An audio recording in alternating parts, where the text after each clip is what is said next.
Have you ever, in perfect silence, heard a whisper of your name? Or caught a flicker of movement in an empty room out of the corner of your eye? That isn't your imagination. It's an echo. The echo of a long-forgotten story, trying to be remembered. Welcome to Echoed Chronicles, the place where we listen to the stories that never truly died. The gas gauge needle hovered dangerously close to empty as Marcus Chen guided his aging Honda Civic through the Montana darkness. Mile markers flashed past in the sweep of his headlights, each one marking another stretch of desolate highway that seemed to stretch endlessly into the void ahead. He had been driving for 14 hours straight, pushing through fatigue and the dull ache in his lower back, determined to reach Seattle before his job interview Monday morning. The radio had given up on him 3 hours ago, dissolving into static somewhere around Billings. Now there was only the steady hum of tires on asphalt and the occasional rattle from somewhere deep in the engine that made him wince every time it surfaced. His cell phone lay dead on the passenger seat, its battery drained hours earlier when he had tried desperately to find a GPS signal in this technological wasteland. Marcus rubbed his eyes with the back of his hand and checked the dashboard clock. 2:37 in the morning. The last town he remembered passing through was a forgettable cluster of buildings called Whitmore, population 800 and declining, according to the weathered sign. That had been at least 40 miles back, maybe more. Time had a way of stretching and compressing out here in the darkness, where the only reference points were the hypnotic rhythm of the center line and the distant silhouettes of mountains against the star-filled sky. He should have stopped for the night, should have found a motel room and gotten some real sleep instead of pushing forward on pure stubbornness and gas station coffee. But the interview was important, more important than he cared to admit even to himself. After 6 months of unemployment and a steadily dwindling savings account, this software development position represented more than just a job. It was a lifeline. The needle on the fuel gauge twitched lower, and Marcus felt his stomach clench. He had been telling himself for the last 20 miles that the next town would appear around the next bend, that civilization would emerge from the darkness with its promise of 24-hour gas stations and fluorescent lights. But the highway continued to unroll before him like a black ribbon, unmarked by any sign of human habitation. A green highway sign materialized in his headlights, its reflective letters stark against the metal background. Millbrook, it read. Next exit, 2 miles. Population 1,247. Marcus felt a wave of relief wash over him. A town that size would surely have a gas station, maybe even one that stayed open all night for travelers like himself. The exit ramp curved away from the main highway, leading him down into a shallow valley where scattered lights twinkled between stands of pine trees. Millbrook appeared to be larger than he had expected, with several streets branching off from what looked like a modest downtown area. Most of the windows were dark at this hour, but Marcus spotted the familiar glow of a convenience store sign up ahead. He pulled into the parking lot of Murphy's Quick Stop, grateful to see that the lights were on and the neon open sign buzzed steadily in the window. The place looked clean and well-maintained, nothing like some of the sketchy roadside establishments he had encountered earlier in his journey. A single car sat parked near the entrance, a dark sedan with out-of-state plates that he couldn't quite make out in the dim light. Marcus climbed out of his Honda and stretched, feeling his spine pop as he extended his arms above his head. The night air was cool and crisp, carrying the scent of pine needles and something else he couldn't identify. Something faintly sweet and oddly familiar, like flowers left too long in a vase. He shook off the strange association and focused on the more immediate concern of filling his tank. The gas pumps were older models, the kind with mechanical displays that clicked and whirred as the numbers rolled past. Marcus inserted his credit card and waited for the authorization, tapping his fingers impatiently on the pump handle. The display flickered once, twice, then showed a message in green letters, "See attendant." Through the large front window of the convenience store, Marcus could see a figure behind the counter. The person appeared to be reading something, their head bent over what might have been a magazine or newspaper. A bell chimed as Marcus pushed through the glass door, and the figure looked up. The clerk was a woman in her 30s with shoulder-length brown hair and tired eyes that seemed to hold more wisdom than her years should have allowed. She wore a name tag that read Vera in neat block letters, and her smile was genuine despite the late hour. "Sorry about the pump," Vera said, her voice carrying a slight accent that Marcus couldn't place. "The card reader's been acting up all week. You can pay inside, though. Cash or credit, whatever works for you." Marcus nodded and pulled out his wallet. "Credit's fine. Fill up on pump 2. "Long drive ahead of you?" Vera asked as she processed the transaction. "Don't get many travelers through here this time of night." "Actually, I'm hoping it's not much longer," Marcus replied. "Heading to Seattle. You wouldn't happen to know how far I've got left, would you? My GPS died on me somewhere back in cattle country." Vera's expression shifted slightly, a shadow passing across her features so quickly that Marcus almost missed it. "Seattle?" she repeated, as if testing the word. "That's still a good ways. Maybe 5, 6 hours if you push it. But you look tired, honey. You sure you don't want to find a place to rest up? There's a decent motel just up the road. The Pineview Inn. Nothing fancy, but the beds are clean and Carol keeps the coffee hot." Marcus considered the suggestion. Part of him wanted nothing more than to collapse onto a real mattress and sleep for 8 hours straight. But the logical part of his mind, the part that had been calculating drive times and arrival schedules for the past 2 days, insisted that he press on.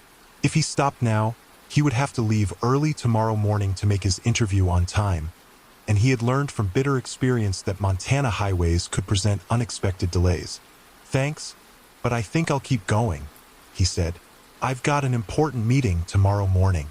Today morning, I guess."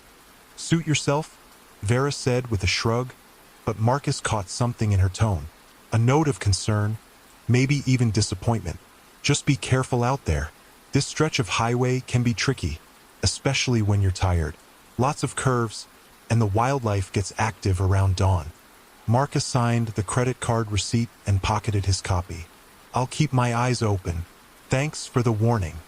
"Take some coffee," Vera suggested, gesturing toward a station near the back of the store where several thermal carafes sat under warming lights. "On the house. You look like you could use it." The gesture was unexpectedly kind, and Marcus found himself genuinely touched by the offer. "That's really nice of you. Thank you." He selected a large cup and filled it with what appeared to be a dark roast blend. The coffee was surprisingly good, rich and full-bodied with none of the burnt taste he had come to expect from convenience store brews. As he fixed a lid on the cup, he noticed Vera watching him with an expression he couldn't quite read. "You said you don't get many travelers through here at night," Marcus said, making conversation as he doctored his coffee with cream and sugar. "This seems like it would be right on the route between Billings and the West Coast." "Oh, we get our share during the day," Vera replied. "But most folks who are smart enough to plan ahead don't find themselves driving through here at 3 in the morning." She paused, seeming to choose her words carefully. "The ones who do come through this late, well, they're usually running from something, or running to something they can't wait for." There was something in the way she said it that made Marcus look up from his coffee preparation. Vera was studying him with those tired, knowing eyes, as if she were trying to solve a puzzle written across his face. "I'm not running from anything," Marcus said, though even as he spoke the words, he wondered if they were entirely true. "Just trying to get to a job interview on time." "Must be some job," Vera observed. "It is," Marcus admitted. "At least, I hope it is. I've been out of work for a while now. This could change everything." Vera nodded slowly, and Marcus had the distinct impression that she understood more about his situation than he had revealed. There was a quality about her, a way of listening that made him want to keep talking, to explain about the series of layoffs and failed interviews that had brought him to this point. But fatigue was starting to catch up with him again, and he knew he needed to get back on the road. "Well, good luck with that interview," Vera said as Marcus headed toward the door. "Drive safe out there, and remember what I said about the wildlife." Marcus raised his coffee cup in a small salute. "Will do. Thanks again for the coffee and the advice." The bell chimed again as he stepped back out into the night air. The Honda was waiting where he had left it, looking somehow smaller and more fragile in the parking lot of the convenience store. Marcus climbed behind the wheel and started the engine, relieved when it turned over without protest. As he pulled away from Murphy's quick stop, He glanced in his rearview mirror and saw Vera still standing behind the counter, watching his departure through the large front window. There was something unsettling about the image, though he couldn't pinpoint exactly what bothered him about it. Maybe it was simply the lateness of the hour and his own exhaustion playing tricks on his perception. The highway entrance ramp carried him back up out of the valley and onto the main route, where his headlights once again carved a tunnel through the darkness ahead. The coffee was doing its job, sharpening his focus and pushing back the fog of fatigue that had been creeping in around the edges of his consciousness.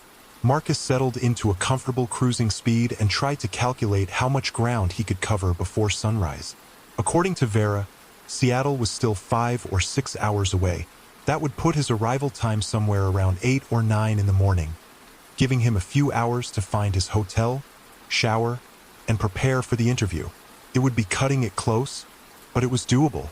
He had survived on less sleep before, during the final crunch periods of software development projects when deadlines loomed and coffee became a food group. The highway stretched ahead of him, rising and falling with the contours of the landscape. To his left, the mountains rose like sleeping giants against the star-filled sky. To his right, the terrain opened up into what appeared to be rangeland, though it was difficult to make out details in the darkness. Mile markers continued to flash past in the sweep of his headlights, counting down the distance to his destination. 20 minutes out of Millbrook, Marcus encountered his first curve sequence. The highway began to wind through what felt like foothills, the road banking left and right as it followed the natural contours of the land. His speed dropped naturally as he navigated the turns, his hands gripping the steering wheel a little more tightly as the Honda's headlights swept across guardrails and stands of evergreen trees. It was during one of these curves that he first saw the other car. At first it was just a distant glow in his rearview mirror, headlights that appeared and disappeared as the road wound through the hills. Marcus didn't think much of it at first.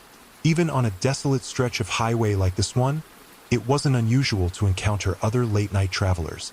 Truckers making cross-country hauls, shift workers heading to early morning jobs, or people like himself who had miscalculated their travel time and found themselves driving through the small hours of the morning.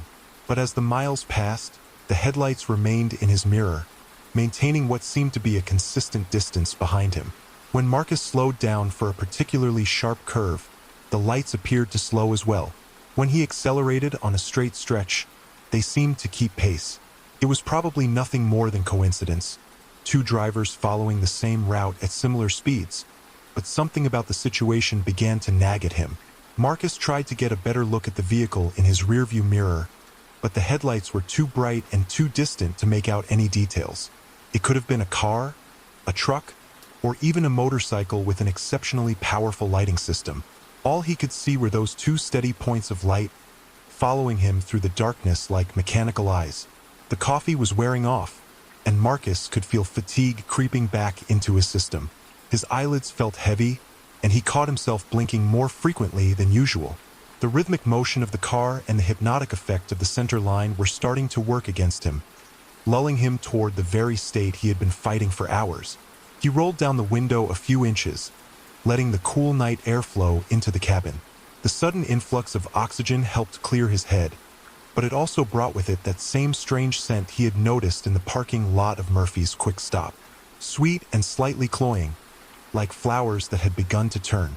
Marcus frowned and rolled the window back up, but the smell seemed to linger in the car's interior. Another mile marker flashed past, and Marcus realized that he had been driving for almost 30 minutes since leaving Millbrook without seeing any signs of additional towns or settlements. The highway continued to wind through the hills, but there were no exit ramps, no service areas, and no indication that civilization existed anywhere beyond the narrow corridor of asphalt beneath his wheels. The headlights in his rearview mirror were still there, maintaining their steady distance. Marcus decided to test his growing suspicion.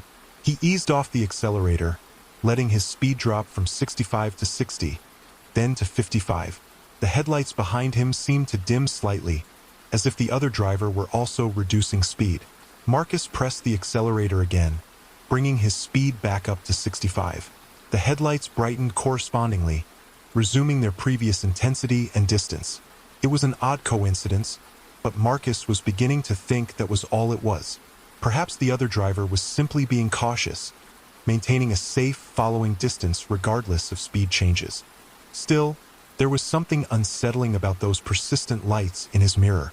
They seemed almost predatory in their unwavering attention, like the eyes of some nocturnal hunter tracking its prey through the darkness. Marcus shook his head, annoyed with himself for letting his imagination run wild. Fatigue and isolation were making him paranoid, seeing threats where none existed. He reached for his coffee cup and took a long sip, grimacing slightly at the lukewarm temperature. The liquid still carried that rich, full-bodied flavor that had impressed him back at the convenience store, but something about it tasted different now. There was an underlying note that he hadn't noticed before, something faintly bitter and medicinal that seemed to coat his tongue and linger in his throat. Marcus set the cup back in the holder and tried to focus on the road ahead. The highway was beginning to straighten out as it emerged from the foothills, but visibility remained limited to the reach of his headlights. The landscape on either side of the road was a mystery, revealed only in brief glimpses when his lights caught the reflection of an animal's eyes or the pale trunk of a birch tree. A new sound began to intrude on his consciousness, so subtle at first that he almost dismissed it as another manifestation of the Honda's aging mechanical systems.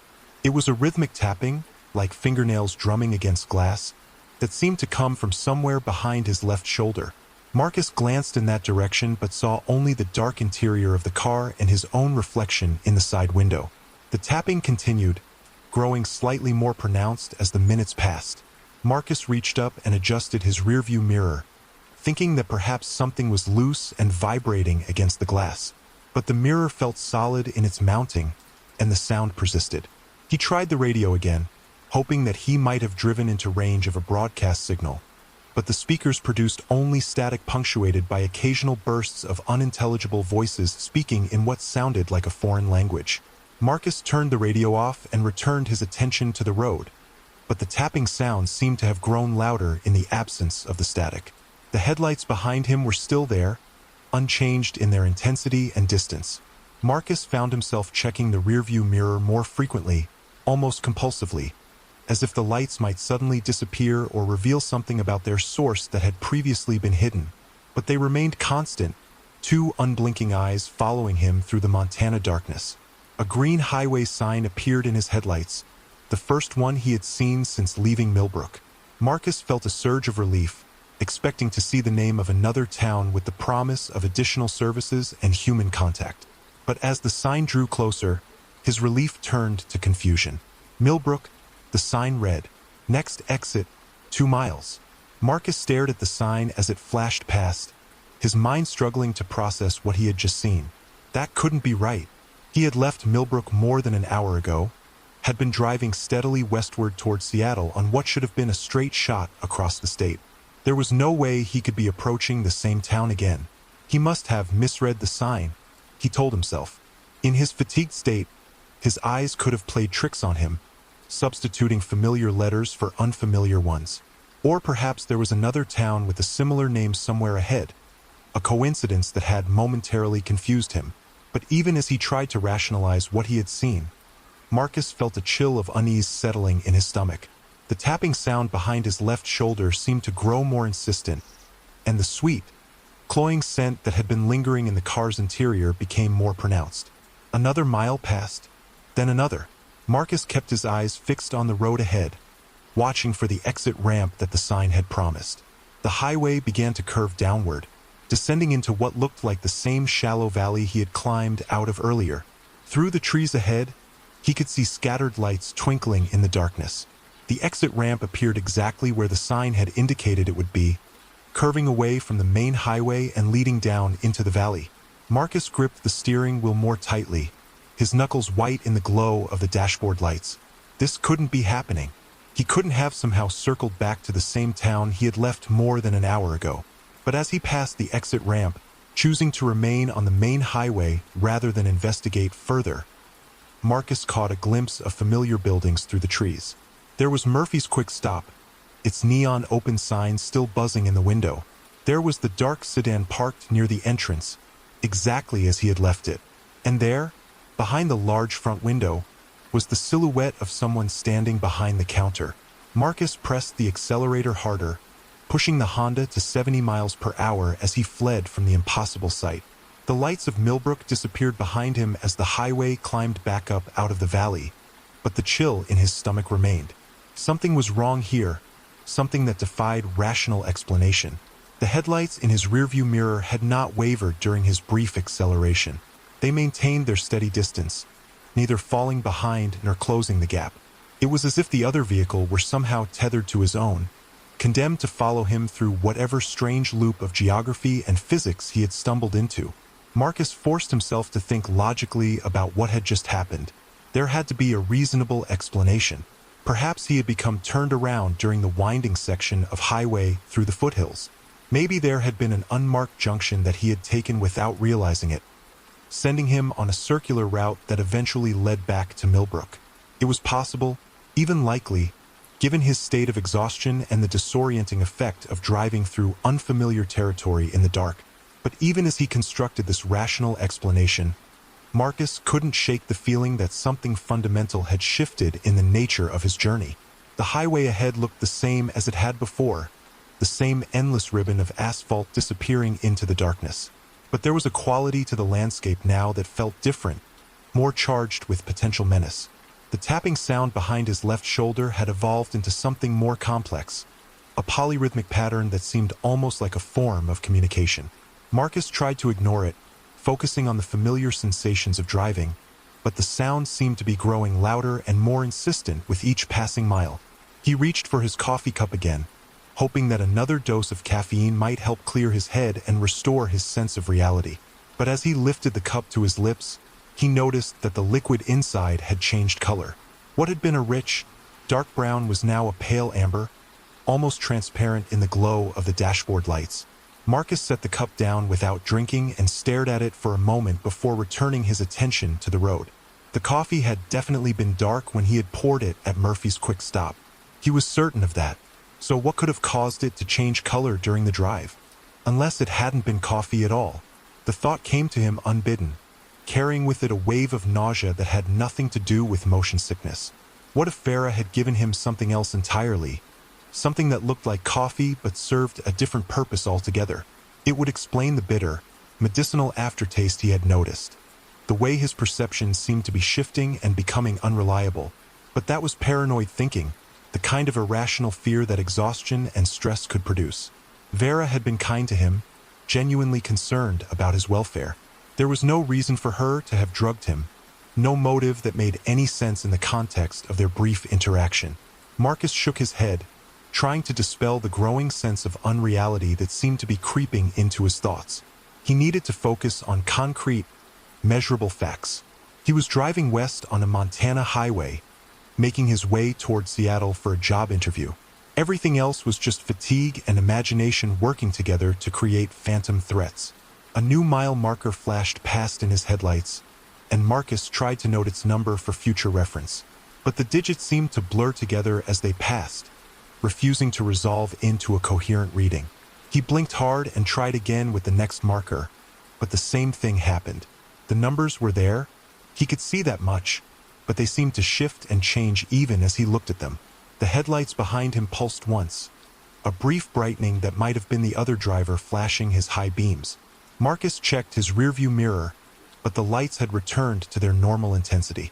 A moment later, they pulsed again, then again, establishing a slow, steady rhythm that seemed to match the polyrhythmic tapping he was hearing from somewhere behind his left shoulder. Marcus felt his heart rate begin to accelerate. The coincidence was too precise to be accidental. Somehow, the sound in his car was synchronized with the behavior of the vehicle following him.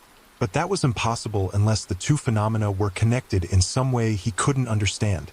He tried his cell phone again, hoping against hope that he might have wandered back into range of a cellular tower. But the screen remained dark, unresponsive to his attempts to power it on. The device felt strangely cold in his hand, as if it had been sitting in a refrigerator rather than on the passenger seat of his car. The highway began to wind through another series of curves, and Marcus found himself gripping the steering wheel so tightly that his hands were beginning to cramp. Each turn brought with it the possibility of revelation, the chance that he might finally see something that would explain what was happening to him. But the road continued to unfold in the same pattern of darkness and uncertainty, revealing nothing beyond the reach of his headlights. As he navigated a particularly sharp left turn, Marcus caught a glimpse of something in his peripheral vision that made his blood freeze. Standing among the trees at the edge of the road was a figure, motionless and watching. In the brief moment that his headlights swept across the shape, Marcus saw what appeared to be a woman in a long coat or dress, her face pale and indistinct in the distance. He immediately began to slow down, thinking that he had encountered someone in need of help. But when he looked back, either in his mirrors or by turning his head to look through the rear window, the figure was gone. The trees stood empty and dark, showing no sign that anyone had ever been there. Marcus brought the Honda to a complete stop on the shoulder of the highway and sat there for a moment, engine idling, trying to process what he had just seen. The headlights of the following vehicle had also stopped, maintaining their consistent distance even though both cars were now stationary. He rolled down his window and listened to the night sounds of the Montana wilderness. There was wind moving through the pine boughs, the distant call of what might have been an owl, and underneath it all, a low humming that seemed to come from the earth itself. But there were no sounds of human activity, no indication that anyone else was present in the surrounding forest. Marcus put the car back in gear and slowly accelerated, pulling back onto the highway.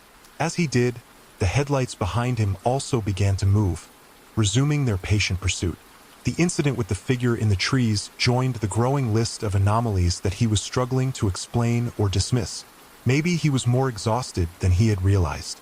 Microsleeps, brief episodes of unconsciousness that could last for several seconds, were a well-documented phenomenon among long-distance drivers.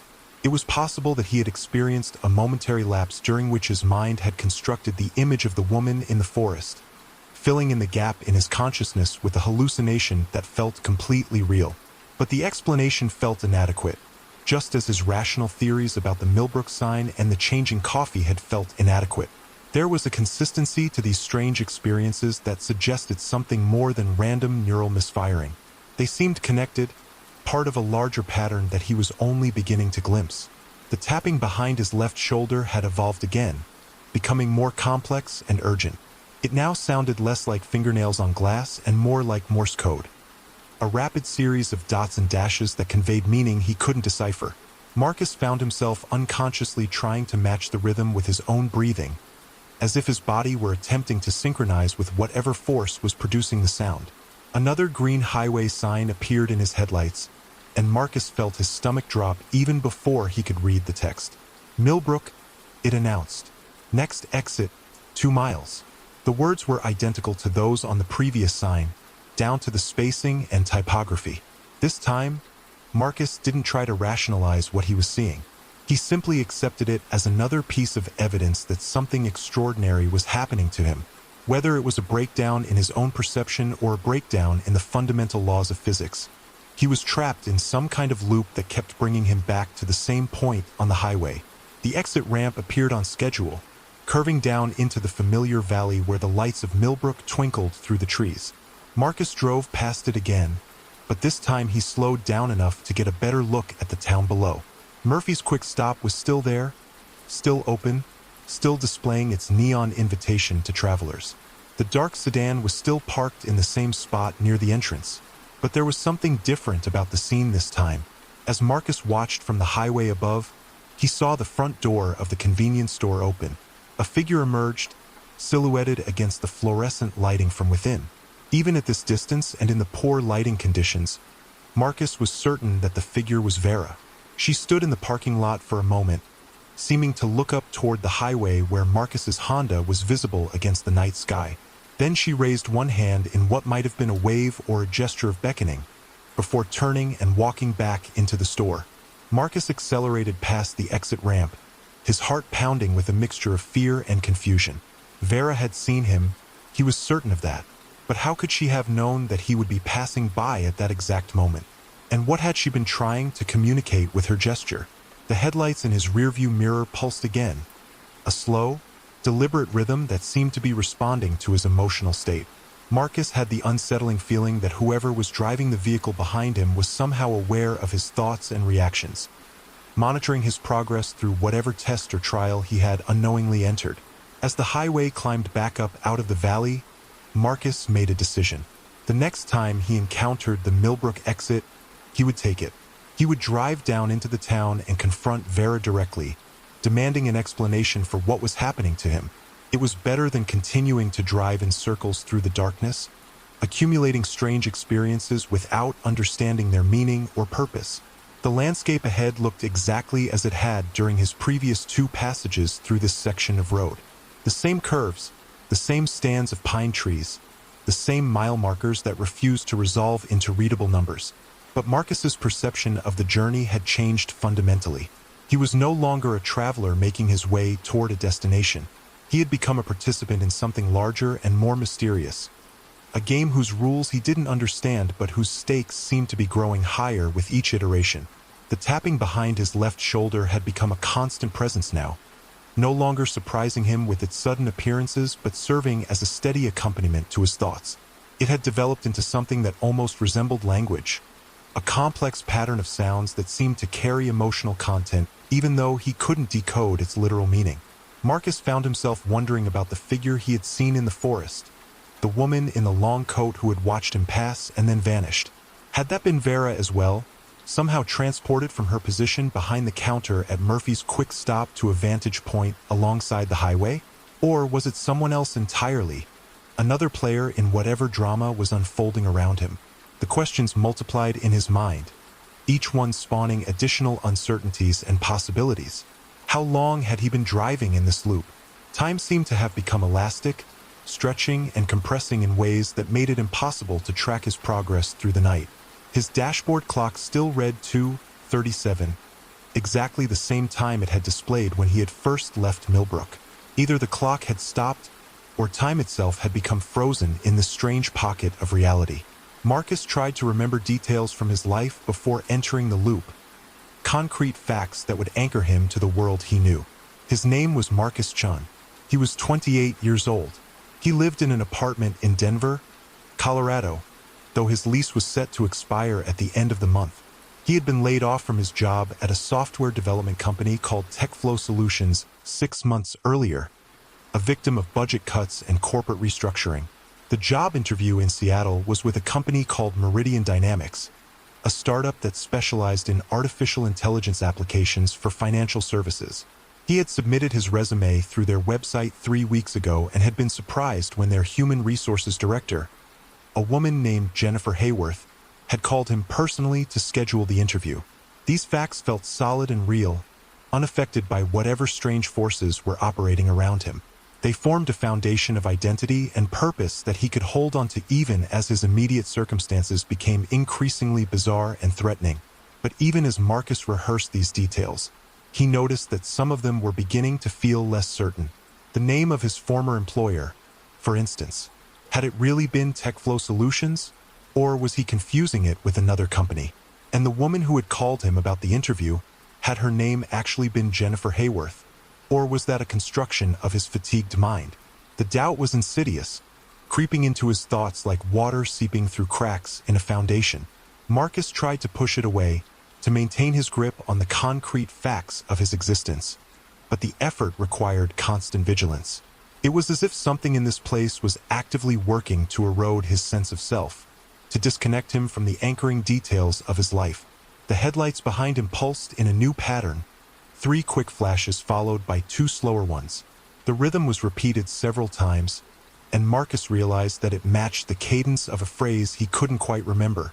Something from a song, perhaps, or a line of poetry that had once been familiar to him but now hovered just beyond the reach of his conscious memory. A third green highway sign appeared ahead, and Marcus felt no surprise when it announced the approach of Millbrook. The repetition had become expected, as predictable as the sunrise, though there was no indication that sunrise would ever come to this stretch of highway. The darkness seemed absolute and permanent, unmarked by any hint of dawn approaching from the eastern horizon. This time, Marcus activated his turn signal well in advance of the exit ramp. He was going to break the cycle, to step outside the loop and confront whatever forces were holding him captive.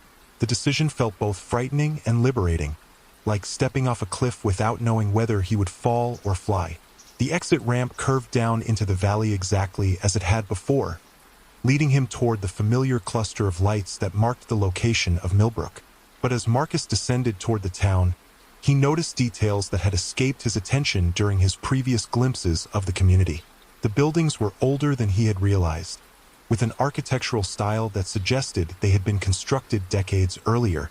Many of the houses showed signs of abandonment or neglect, with broken windows and sagging rooflines that spoke of a community in decline. Murphy's Quick Stop stood out as an island of activity and maintenance in this sea of decay.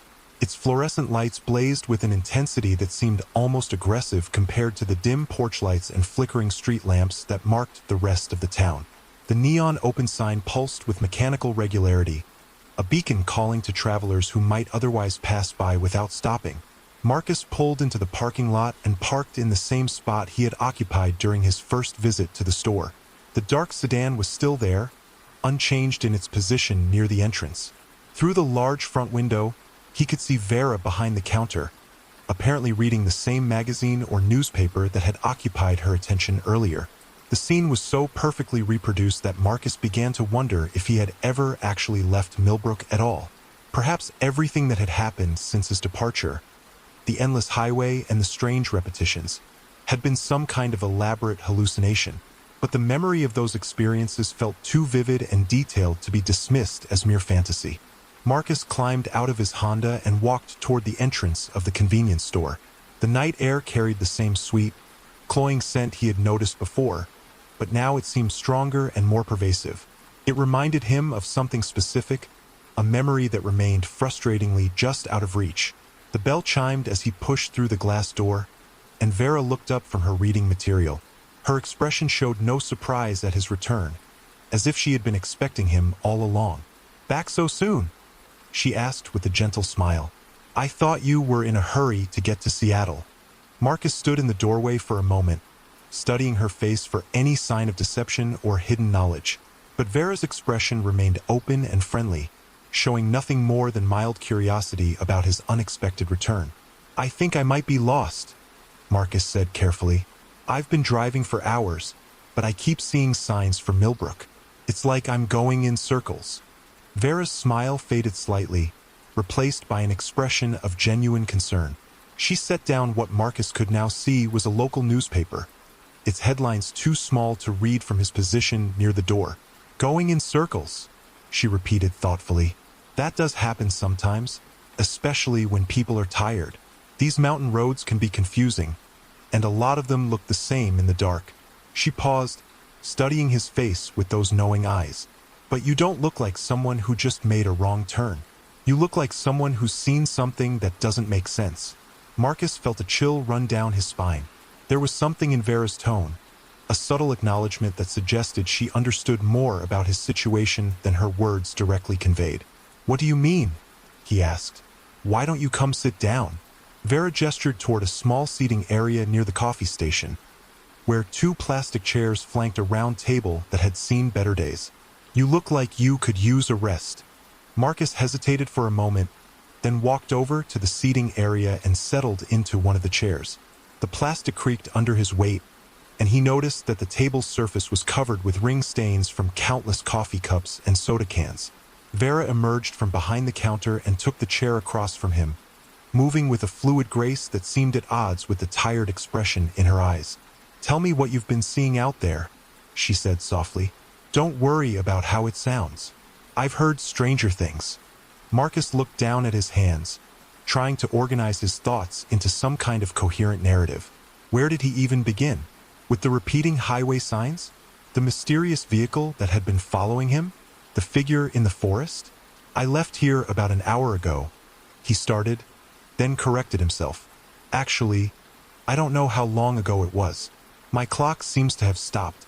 But I've been driving west on the highway, and I keep seeing the same sign for Millbrook 3 times now, and there's a car behind me that's been following me the whole time, keeping the exact same distance no matter how fast or slow I go." Vera nodded as if this were the most natural thing in the world. "What else?" "I saw someone in the woods, a woman in a long coat, just standing there watching me drive by, and when I looked back, she was gone." Marcus paused, then added, "The coffee you gave me, it changed color while I was driving. And there's been this tapping sound in my car, like someone trying to communicate." "The tapping?" Vera said with interest. Can you describe the pattern? Marcus tried to reproduce the rhythm by tapping his fingers on the table surface, but the sound that emerged felt flat and lifeless compared to what he had been hearing in the car. It's complex, he said, like Morse code, but more musical, and it seems to respond to what's happening, like it's aware of me somehow. Vera was quiet for a long moment, her gaze fixed on something beyond Marcus's shoulder. When she finally spoke, her voice carried a weight that hadn't been there before. Marcus, I need to ask you something, and I want you to think carefully before you answer. Do you remember everything about how you got here? About your trip? I mean, every detail from the time you left Denver until you walked through that door. The question caught Marcus off guard. He had been focused on the strange events since leaving Millbrook, but now that Vera had directed his attention backward, he realized that his memories of the earlier part of his journey were oddly vague. He could remember the general outline, the decision to drive through the night to reach Seattle in time for his interview. But the specific details, the towns he had passed through, the places he had stopped for gas and food, seemed fuzzy and indistinct. I remember leaving Denver, he said slowly. I remember driving through Colorado and into Wyoming. But after that, it gets hazy. I know I must have stopped for gas, probably several times, but I can't recall where. What about before Denver? Vera asked. Your life there, your job, your apartment. How clear are those memories? Marcus tried to summon up specific images from his life in Denver, but they seemed to slip away from him like water through his fingers. He could remember the general facts, the apartment number, the name of his former employer, but the emotional content of those memories felt distant and insubstantial. Something's wrong with my memory, he said, a note of panic creeping into his voice. I can remember facts, but not feelings. It's like I'm recalling someone else's life. Vera reached across the table and placed her hand over his. Her skin was warm and reassuring, more real than anything else he had experienced since entering the loop. Marcus, I think you need to consider the possibility that you're not who you think you are. The words hit him like a physical blow. What do you mean? I mean that the Marcus Chen who's sitting here with me right now might not be the same Marcus Chen who left Denver yesterday, or whenever it was that this journey began. Vera's voice was gentle but firm. The tapping you've been hearing, the way the highway keeps bringing you back here, the vehicle that's been following you, they're all connected. They're part of something that's been trying to get your attention. Marcus pulled his hand away from hers, his mind reeling. That's impossible. I know who I am. I have memories, a history, a reason for being here. Do you? Vera asked. Or do you have the impression of memories, like shadows on a wall? Think about it, Marcus. When you try to remember specific moments from your past, real emotional experiences, what do you find? Marcus closed his eyes and tried to summon up a clear memory from his life in Denver. A conversation with a friend, a meal at a favorite restaurant, a moment of joy or sadness or surprise.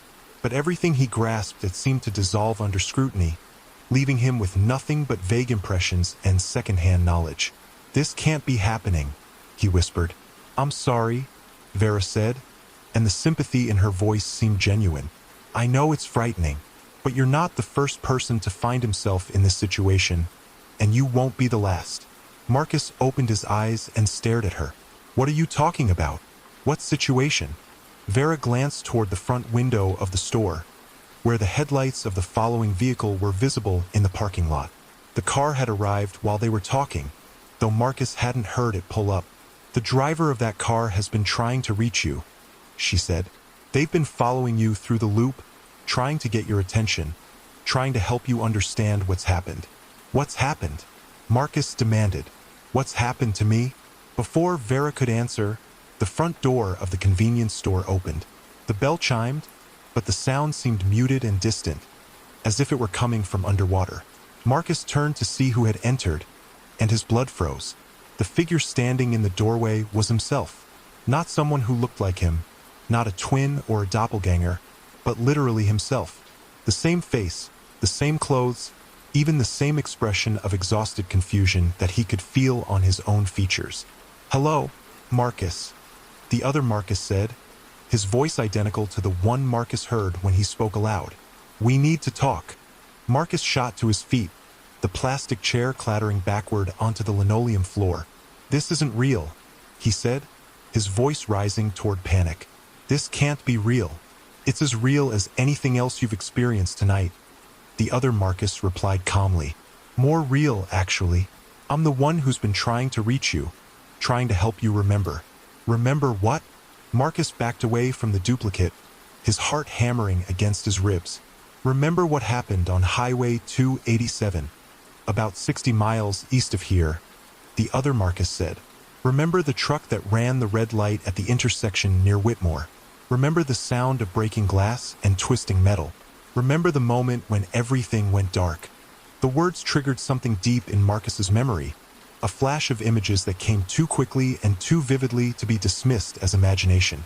The dashboard of his Honda illuminated by the headlights of an approaching truck, the helpless realization that there was no time to brake or swerve, the impact that seemed to go on forever, glass exploding around him as the world tumbled end over end. "No," Marcus whispered. "No, that didn't happen. I'm here. I'm alive. Part of you is..." The other Marcus agreed. "The part that couldn't accept what had happened, that refused to let go. You've been replaying the last hour of your life over and over, trying to find a different ending." Marcus looked at Vera, desperate for some kind of contradiction, some assurance that what he was hearing was impossible. But her expression was sad and knowing, confirming what his duplicate was telling him. "The tapping you've been hearing," she said gently, "that's been him trying to get through to you. The sounds from outside the loop, from the place where the rest of you is waiting." "I don't understand," Marcus said, though part of him was beginning to understand all too well. "The accident happened just after you left Whitmore," the other Marcus explained. "You were thinking about the interview, about how important it was, about how everything was going to change once you got to Seattle. You were so focused on the future that you didn't see the truck until it was too late." "But I remember leaving Millbrook," Marcus protested. "I remember talking to Vera, getting gas, driving on the highway." "You remember what you thought was going to happen," Vera said. "Your mind constructed the scenario based on your expectations, your plans for the journey. But you never actually made it to Millbrook. You never met me, at least not in the way you think you did." Marcus felt the floor of the convenience store seeming to shift beneath his feet. Everything he had experienced since the accident, the entire sequence of events that had brought him to this moment, had been a kind of elaborate dream. But it had felt so real, so immediate and concrete. "Then who are you?" he asked Vera. "I'm a guide," she replied. "Someone who helps people like you make the transition. The tapping, the repeating highway signs, the strange vehicle following you, they were all ways of getting your attention, of helping you realize that something fundamental had changed. And the coffee that changed color? Your mind trying to alert you to the fact that nothing was as it seemed," the other Marcus said. "Every anomaly you experienced was a crack in the construct, a signal that reality wasn't operating according to its normal rules." Marcus sank back into the plastic chair, his legs no longer able to support him. The weight of understanding was crushing, but it also brought with it a strange kind of relief.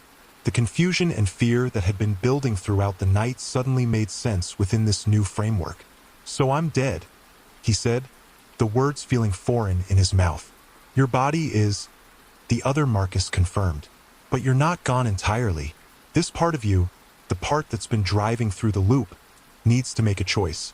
"What kind of choice?" Vera leaned forward in her chair. "You can keep replaying this night forever, if that's what you want. Stay in the loop, drive the highway, try to reach a destination that will always remain just out of reach.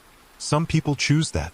They find comfort in the familiar patterns, even when those patterns lead nowhere." "Or," Marcus asked. "Or you can let go," the other Marcus said. "Accept what happened and move on to whatever comes next. It means leaving behind the life you thought you were going to have, the future you had planned. But it also means freedom from the endless repetition." Marcus looked around the convenience store, taking in details he hadn't noticed before. The shelves were stocked with products, but the labels were blurred and indistinct, as if his mind hadn't bothered to fill in those particular details. The newspaper Vera had been reading was blank except for indecipherable smudges that only suggested text from a distance. "How long have I been here?" he asked. Time doesn't work the same way in the loop, Vera explained. From your perspective, it's been a few hours, but your body has been in the hospital for 3 days. Your family is there, waiting to see if you'll wake up. I could wake up? The other Marcus shook his head. The injuries were too severe. The doctors have been keeping your body alive with machines, but the damage can't be repaired. Your family is going to have to make some difficult decisions soon. Marcus felt tears beginning to form in his eyes. I never got to say goodbye to them. You can still do that, Vera said softly. If you choose to let go, to move on, you'll have a chance to visit them before you go. To let them know that you're okay, that they don't need to hold onto their grief forever. The prospect was both comforting and terrifying. Marcus had never given much thought to what might come after death, had always assumed it was simply a cessation of consciousness. But this experience suggested that the boundary between life and death was more complex than he had imagined. What about Seattle? He asked, knowing the question was absurd but needing to voice it anyway. What about the interview? There are other opportunities where you're going, the other Marcus said. Different kinds of work, different purposes. The interview in Seattle was part of your old life, the life that ended on Highway 287. Marcus closed his eyes and tried to imagine what it would be like to let go of everything he had thought he was working toward. The job, the future, the carefully constructed plans that had motivated him to make this journey in the first place. It was like being asked to voluntarily erase his own identity. But when he really examined those plans and goals, he found that they had already lost much of their emotional weight. The desperate urgency he had felt about reaching Seattle had faded, replaced by a deeper understanding of what was truly important. My family, he said. Will I be able to help them understand? Yes, Vera assured him. Not in words, necessarily, but they'll feel your presence. They'll know that you're at peace, that you're not suffering. It will help them begin to heal. Marcus opened his eyes and looked at his duplicate, seeing in that familiar face a calm acceptance that he was only beginning to feel within himself. What happens to you if I choose to move on? I rejoin the rest of you, the other Marcus replied. The part of you that's been waiting, that understood what happened from the beginning. We become whole again. And if I choose to stay in the loop, then we remain separate. You continue driving the highway, and I continue trying to reach you. Eventually, the loop would probably fade as your connection to the physical world weakens, but it could take a very long time. Marcus thought about the endless repetition, the constant return to Millbrook and the strange highway that led nowhere. It would be a kind of hell, he realized, an eternal imprisonment within his own inability to accept change. I want to see my family, he said finally. I want to say goodbye. Vera smiled, and for the first time since he had met her, she looked genuinely happy. Are you sure?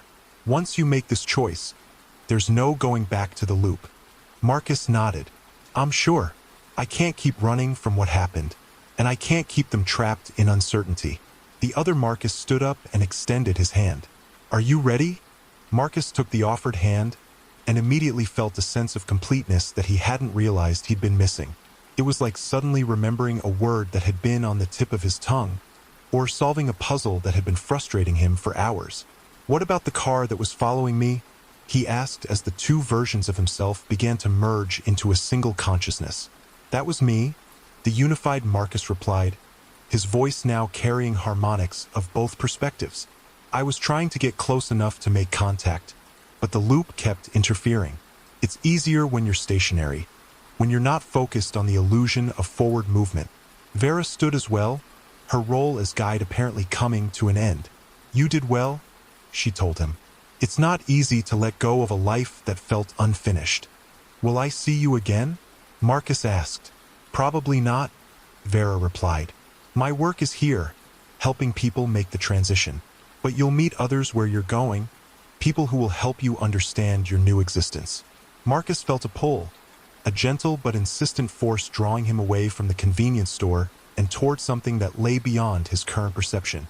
But before he allowed himself to be carried along by that current, he had one more question.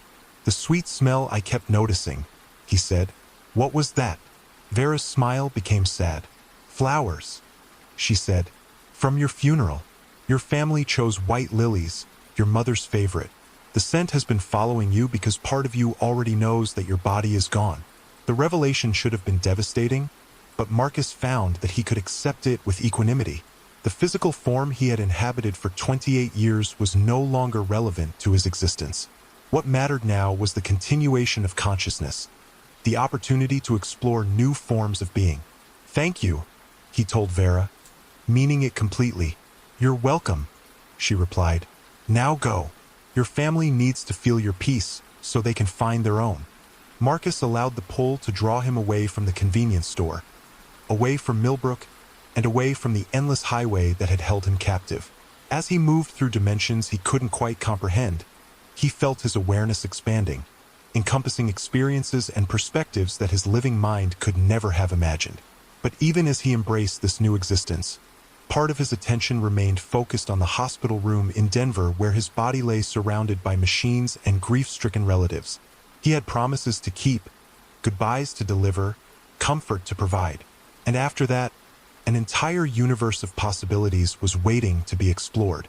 But as Marcus began to move toward that pull, toward whatever lay beyond the convenience store and the endless loop of highway, something unexpected happened.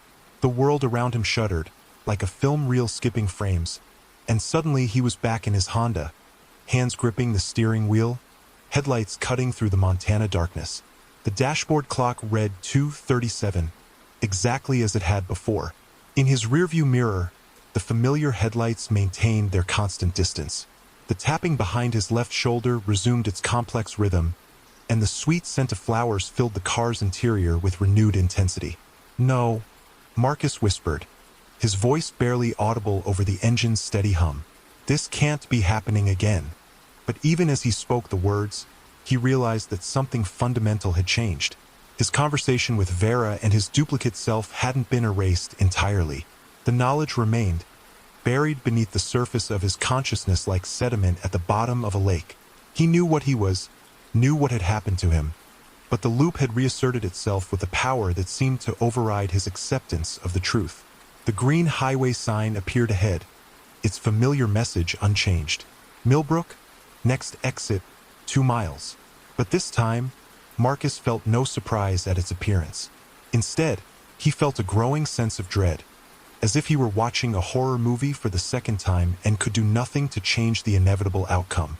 He took the exit, descended into the valley, and parked in the same spot at Murphy's Quick Stop.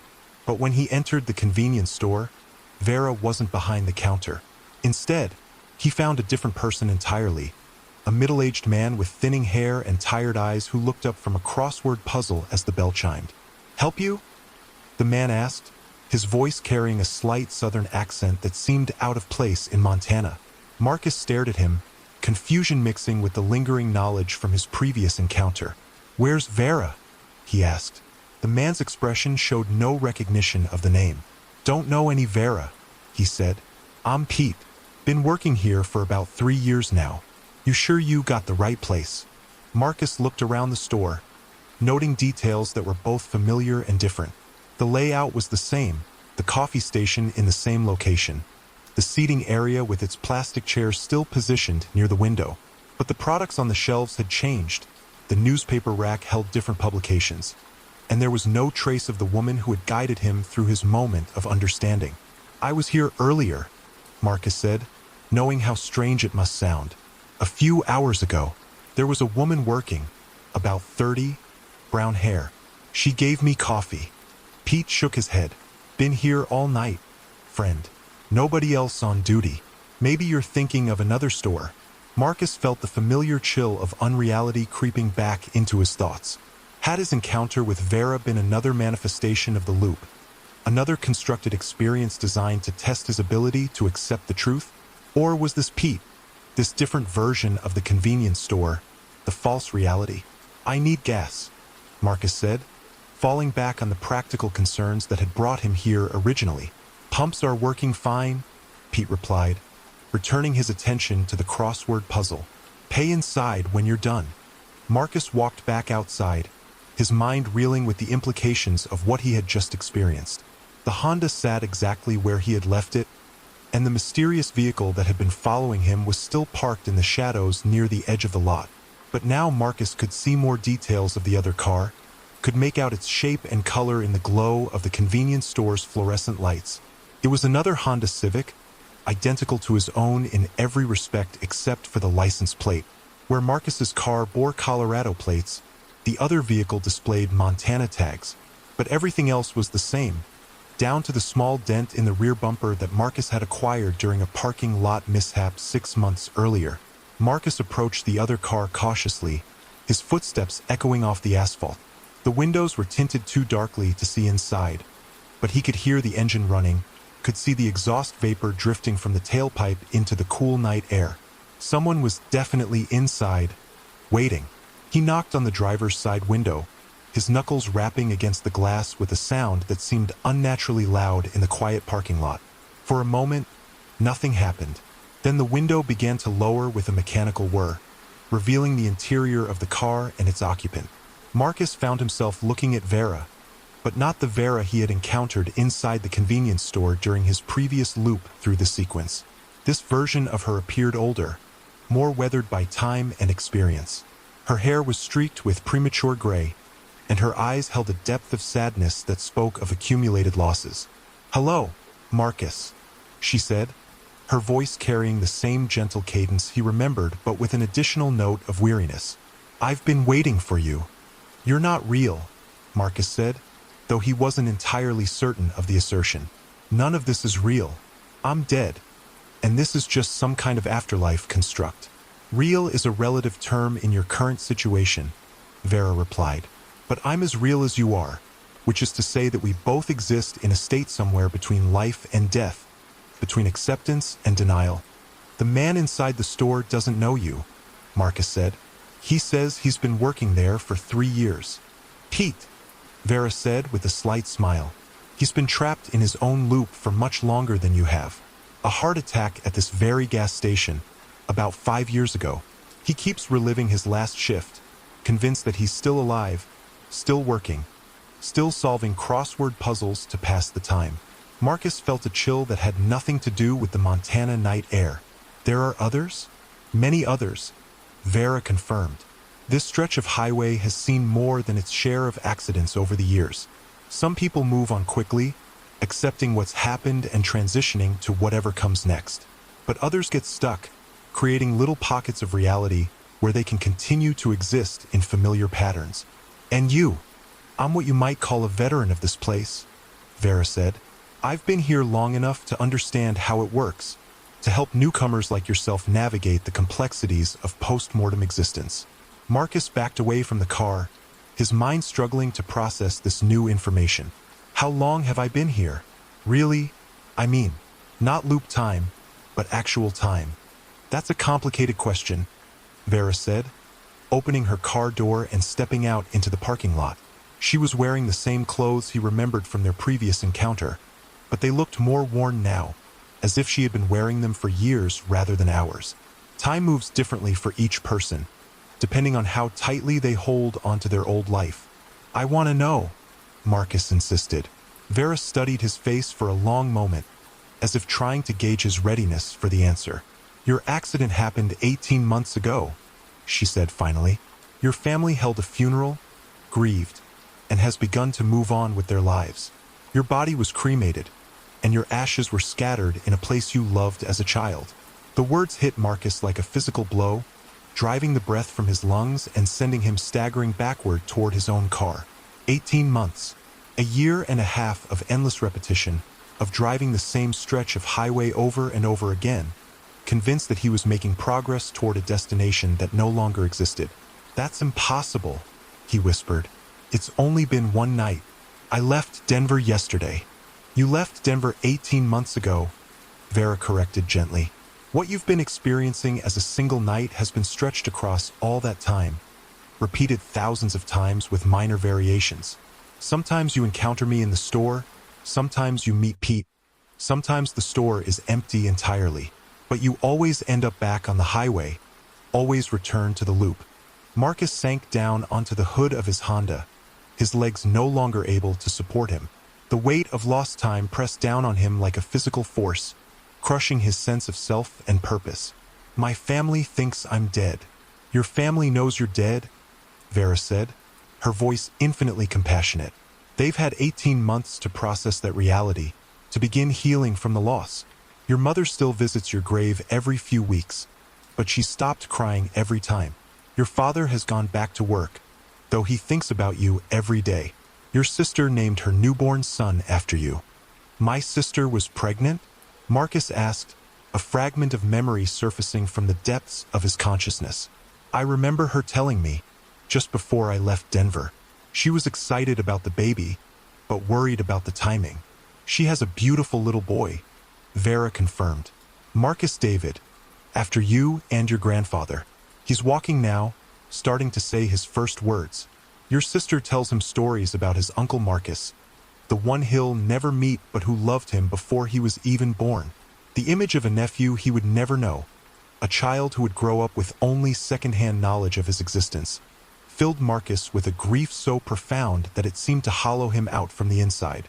This was what he had lost during his months of repetitive denial, these moments and milestones that could never be recovered. Why didn't you tell me this before? He asked. In the store, when we talked, you made it sound like I had just died, like my family was still waiting by my hospital bed. Because you weren't ready to hear it then, Vera explained. The mind has to process trauma in stages, even after death. You had to first accept that you were no longer alive before you could confront the reality of how much time had passed. Marcus looked back toward the convenience store, where Pete was still visible through the large front window, bent over his crossword puzzle in blissful ignorance of his own demise. Is that going to happen to me? Am I going to end up like him, trapped in the same routine forever? That depends on you, Vera said. Pete chooses his routine because it feels safe and familiar. The crossword puzzle never changes, the night shift never ends, and he never has to face the reality of what he's lost. But you have the option to make a different choice. What choice? You can let go, Vera said, the same words she had spoken during their previous encounter. Not just of your life, which you've already lost, but of your attachment to the life you thought you were going to have. The job in Seattle, the future you had planned, the person you believed you were becoming. All of that belongs to the past now. Marcus stood up from the hood of his car and began pacing back and forth across the parking lot, his footsteps echoing off the asphalt. The familiar weight of decision pressed down on him, but this time it felt different. The choice wasn't just about accepting death, but about accepting the loss of time, the reality that life had continued without him. What happens to the people who let go? He asked. They move on to whatever comes next, Vera replied.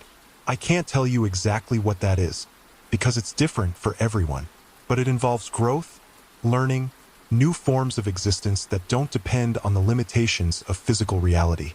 And you? Marcus stopped pacing and looked directly at her. Why haven't you moved on? Vera was quiet for a long moment, her gaze fixed on something in the distance that Marcus couldn't see. When she finally spoke, her voice carried a note of vulnerability that hadn't been there before. Because I made a promise, she said, to help others make the transition, to serve as a guide for people like you and Pete who get stuck in the loops.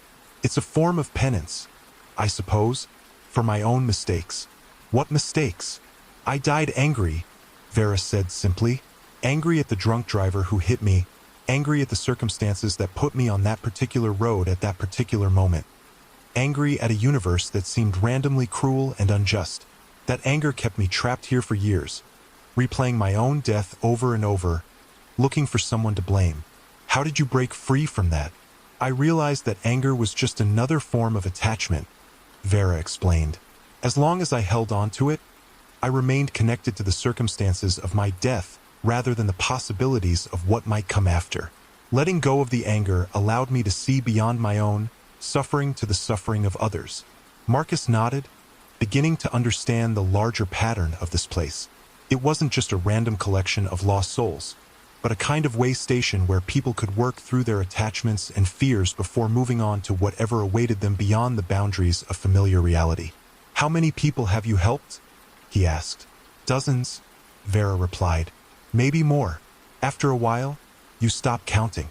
Each person is different, each situation unique. Some people need to replay their death until they can accept it.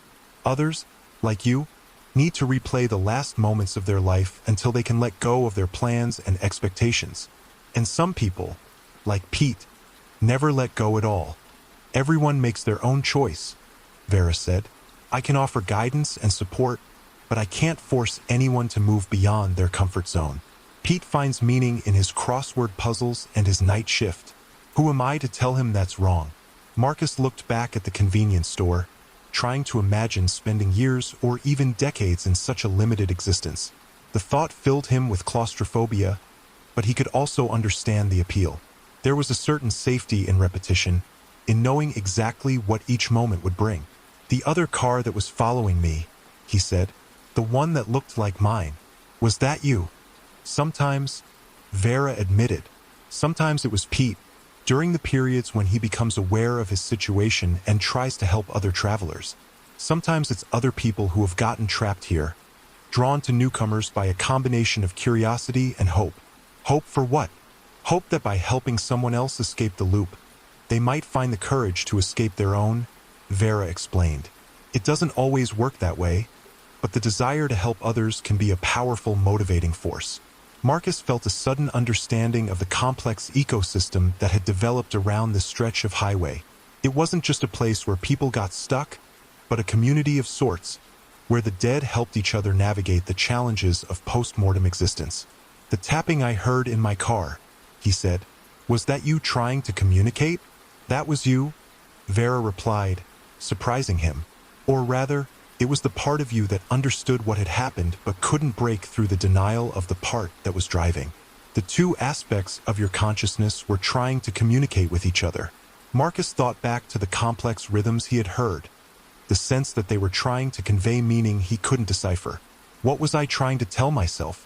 The truth, Vera said simply, that you were dead, that the highway was an illusion, that you needed to stop running from reality and face what had happened to you. And the figure I saw in the forest? Also you, the part of yourself that was watching from outside the loop, trying to get the attention of the part that was trapped inside it. Vera paused, then added, the human mind is remarkably complex, Marcus. Even in death, it can split itself into multiple perspectives, each one serving a different function in the process of understanding and acceptance. Marcus absorbed this information, marveling at the intricate psychology of his own denial. His consciousness had become a battlefield where different aspects of his identity struggled for dominance, each one representing a different stage in the process of letting go. What about the coffee that changed color? He asked. A symbol, Vera replied. Your mind's way of showing you that nothing was as it seemed, that the familiar comfort you thought you were receiving was actually something else entirely. Something else like what? The sweet taste of denial, Vera said with a sad smile. The artificial flavor of a life that no longer existed, preserved in a form that seemed real but lacked any true substance. Marcus nodded, the metaphor making perfect sense within the context of his experience. Everything about the loop had been a kind of artificial sweetener, providing the illusion of normal life without any of its actual nutritional value. I'm ready, he said suddenly, the words emerging from some deep part of himself that had been waiting 18 months to speak them. I'm ready to let go. Vera smiled, and this time the expression reached her eyes, transforming her weathered features with genuine joy. Are you sure? She asked. Once you make this choice, there's no coming back to the highway, no returning to the familiar patterns of the loop. I'm sure, Marcus said, and he was surprised to discover that he meant it completely. The prospect of letting go no longer filled him with terror, but with a sense of relief, like setting down a heavy load after carrying it for too long. Then there's something you need to do first, Vera said. Something you couldn't do the last time you tried to move on. What's that? You need to forgive yourself, Vera replied, for the choices that led to the accident, for the time you've spent in denial, for the pain your death has caused your family. You've been carrying guilt along with your attachments, and that guilt has been anchoring you to this place as much as anything else. Marcus felt the truth of her words resonate through his entire being. Beneath his denial and confusion, beneath his desperate desire to reach Seattle and salvage his plans, lay a deep well of self-recrimination. He had been driving too fast that night, had been too focused on his destination to pay proper attention to the road. When the truck had run the red light at the intersection near Whitmore, Marcus had been looking at his GPS display instead of watching for cross traffic. "It was my fault," he whispered, the admission feeling like a physical weight leaving his chest. "Fault is a complicated concept," Vera said gently. "The truck driver was drunk, the intersection was poorly lit, the timing was impossibly unlucky. You made some poor choices that night, but so did many other people. The accident was the result of multiple factors coming together in the worst possible way. But if I had been more careful, then you might have lived longer," Vera interrupted. "Or you might have died in a different accident on a different night. Or you might have made it to Seattle and been hit by a bus while crossing the street. There's no way to know what might have been, Marcus. There's only what actually happened, and your choice about how to respond to it." Marcus closed his eyes and tried to imagine forgiving himself for the cascade of small decisions that had led to his death. The choice to drive through the night instead of stopping at a motel. The decision to check his GPS while navigating an unfamiliar intersection. The split-second delay in his reaction time when the truck appeared in his peripheral vision. "I don't know how," he admitted. "Start by accepting that you were human," Vera suggested. "Humans make mistakes, even fatal ones. It doesn't make you a bad person or mean that you deserve to die. It just makes you someone who encountered circumstances that were beyond your ability to control or predict." Marcus thought about his family, about the grief they had experienced and the healing they had begun. If they could eventually forgive him for leaving them, for dying in a preventable accident, then perhaps he could find a way to forgive himself. "My nephew," he said suddenly, "the one who was named after me. What would I want him to know about his uncle Marcus?" "What would you want him to know?"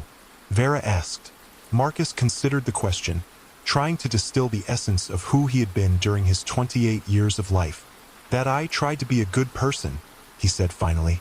"That I cared about my family, that I worked hard, that I had dreams and hopes for the future, that I made mistakes, but that I learned from them when I could." "And what would you want him to learn from your story?" "To pay attention," Marcus replied immediately. "To be present in each moment instead of always thinking about what comes next. To tell the people he loves how much they mean to him, because he might not get another chance." "Those sound like the thoughts of someone worth forgiving," Vera observed.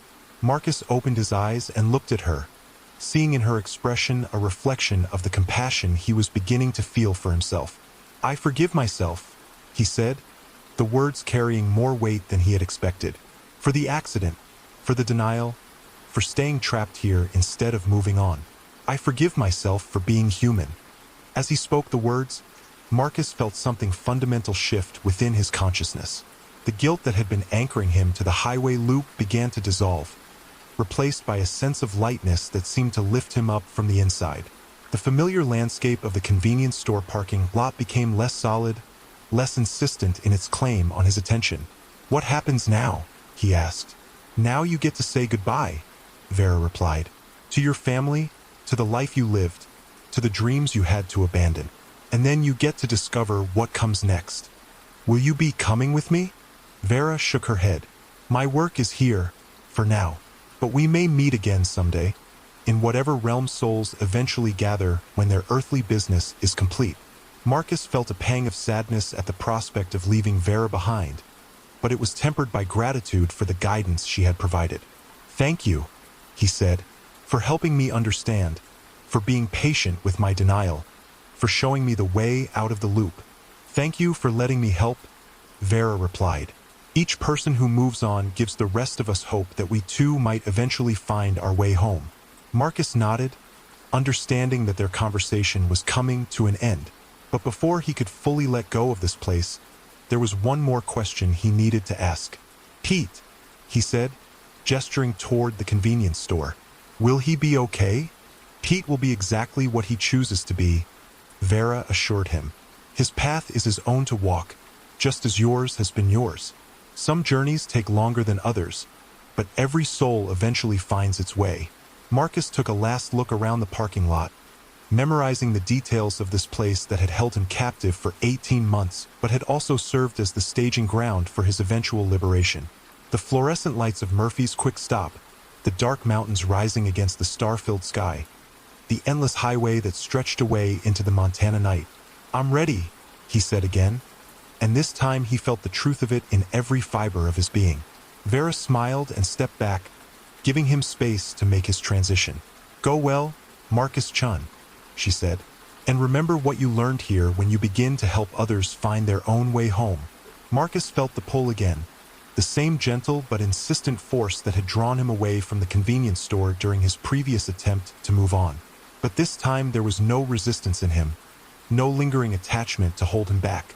He surrendered to the current, allowing it to carry him away from the highway loop and toward whatever awaited him beyond the boundaries of his former existence. As the familiar world dissolved around him, Marcus felt his consciousness expanding once again, embracing possibilities he had never imagined during his life or his months of repetitive afterlife. There were still goodbyes to make, still moments of connection to share with the family he had left behind. But those encounters would be brief visits to a world that was no longer his home. His true journey was just beginning, into realms where death was simply another doorway and love was the only currency that truly mattered. The highway had taught him about persistence and denial, but it had also taught him about letting go. Now it was time to discover what lay beyond the horizon of everything he thought he knew. But even as Marcus felt himself being drawn away from the familiar confines of the highway loop, something unexpected happened. The dissolution of reality around him slowed, then stopped entirely, as if he had encountered some invisible barrier that prevented his complete departure from this liminal space. He found himself suspended between worlds, no longer fully anchored to the convenience store parking lot, but not yet free to move on to whatever awaited him beyond. The sensation was disorienting, like being caught in the moment between sleeping and waking, aware of both states but fully committed to neither. "What's happening?" Marcus asked, though he wasn't sure if Vera could still hear him from this in-between place. Her voice reached him as if from a great distance, distorted by the strange acoustics of the transitional space. "There's something else," she said, her words carrying a note of concern that hadn't been there before. "Something I didn't tell you about the nature of this place." Marcus felt himself being drawn back toward the parking lot, the familiar weight of physical existence settling around him once again. When his vision cleared, he found Vera standing beside her car, but her expression had changed dramatically. The peaceful acceptance he had seen in her features was gone, replaced by an urgency that bordered on panic. "What is it?" Marcus asked, immediately alert to the shift in her demeanor. "The loop isn't just a personal construct," Vera explained quickly. "It's connected to something larger, something that feeds on the emotional energy of people who get trapped here. Every time someone chooses to stay, every moment of denial and repetition, it grows stronger." Marcus felt a chill of understanding creep through his consciousness. "You're saying there's something else here?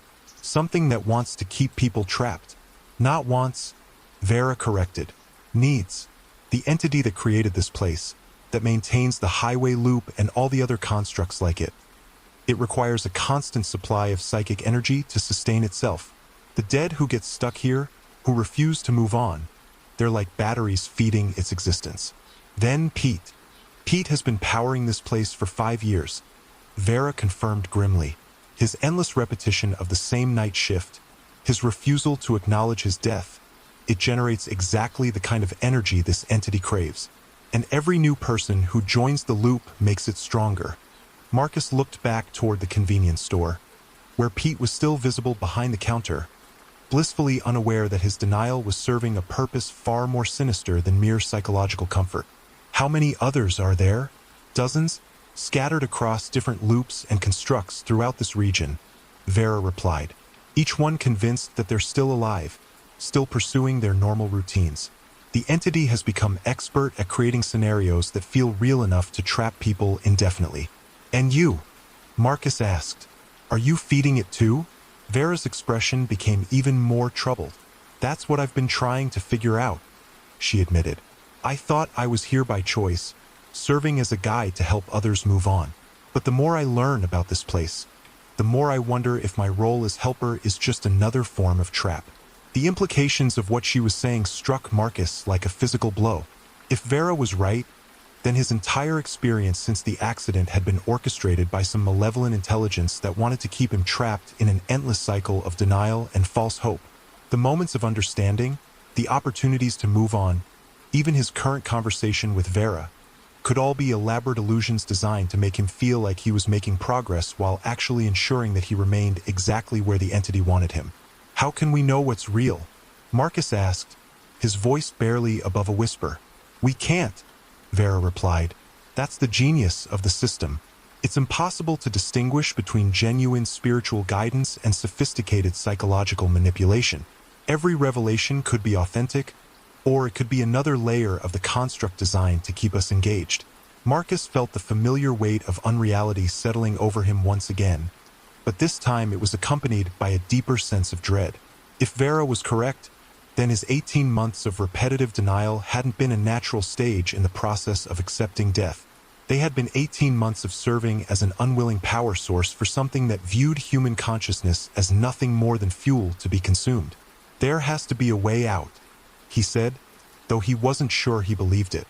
Maybe, Vera agreed, but it would require doing something that goes against every instinct we have as conscious beings. What do you mean? Vera looked around the parking lot, as if checking to make sure they weren't being observed, then leaned closer to Marcus. We would have to stop believing in our own existence, she whispered.